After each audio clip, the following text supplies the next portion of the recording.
Hi guys! Grabe ang lamig ngayon. Pinauwi kami ng maaga ngayon dahil malakas ang bagsak ng snow at kumapal na sa labas. Pauwi na ako nito at naglalakad ako habang tulak-tulak ang bike ko. Madulas kasi ang daan gawa ng snow at lumulubog ang gulong ng bike ko. Delikado, baka sumemplang pa ako. Heto nga, kahit naglalakad ay mahirap din kasi lumulubog ang paa at madulas ang daan. Yung unang experience ko nito ay tuwang-tuwa ako. Pero ngayon, nare-realize ko na kung bakit ayaw ng ibang snow dahil hassle nga siya.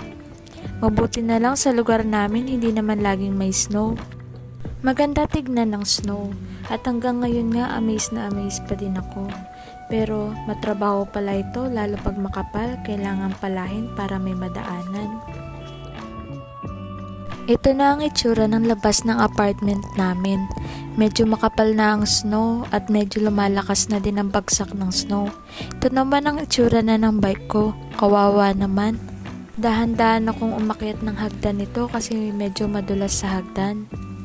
Pati nga dito sa may harap ng apartment namin, medyo madulas na kaya dahan-dahan lang ang paglakad ko. Hanggang dito na lang muna guys, magpapagpag muna ako. Salamat!